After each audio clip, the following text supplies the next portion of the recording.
كان دايما بيقول إن شغله بسيط، جلسات استرخاء وتنويم إيحائي، شوية كلام يطمن الناس وشوية تمارين نفس عميق وخلاص.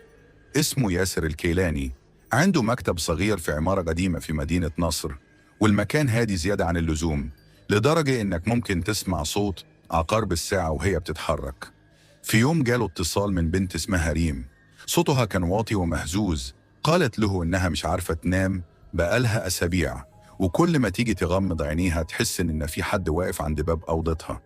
ياسر اتعامل مع الموضوع عادي، قال يمكن توتر أو ضغط نفسي، وحدد لها ميعاد تاني يوم بالليل. ريم وصلت الميعاد، كانت باين عليها الإرهاق، عينيها فيها هالات سودة وإيديها بتترعش وهي ماسكة شنطتها. قعدت قدامه وقالت له: أنا مش مجنونة، بس في حاجة غلط. ياسر ابتسم وقال لها: تطمني؟ وبدأ الجلسة. نور الأوضة كان خافت، مفيش غير أباجورة صغيرة منورة جنب الكنبة. ياسر بدأ يتكلم بصوته الهادي: خدي نفس عميق، ركزي في صوتي، مفيش حاجة تقدر تأذيكي. مع كل دقيقة كانت ريم بتغيب أكتر، لحد ما ملامحها اتغيرت فجأة. سكتت ثواني وبعدين ابتسمت ابتسامة مش شبهها خالص. ياسر افتكر إن ده جزء من الاستجابة النفسية، فسألها بهدوء: شايفة إيه دلوقتي؟ صوتها طلع أعمق من الطبيعي: هو شايفك. ياسر حس ببرودة في ظهره، حاول يفضل هادي. قال لها: مين هو؟ ردت بعد لحظة طويلة: اللي وراك. قلبه دق جامد بس ما قلبش وشه، حاول يقنع نفسه إن ده خيال عقلي ناتج عن التنويم. فجأة لمبة الأباجورة نورت وطفت بسرعة، والجو بقى تقيل بطريقة غريبة. ريم فتحت عينيها مرة واحدة، كانت باصة في نقطة وراه فعلا.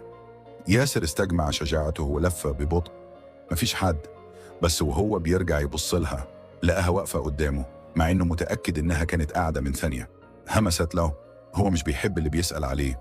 ساعتها قرر يوقف الجلسة فورا، مسك المية ورش شوية على وشها، بس رد فعلها كان أعنف.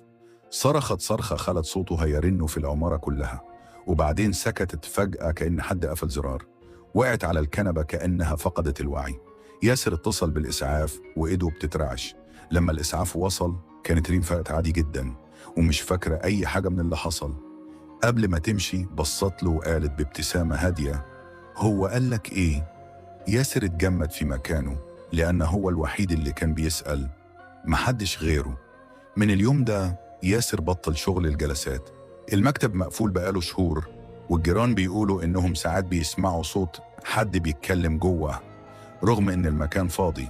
وأغرب حاجة إن كل ليلة الساعة 3 بالظبط موبايله بيرن برقم خاص، أول ما يرد يسمع نفس الهمسة: هو لسه وراك.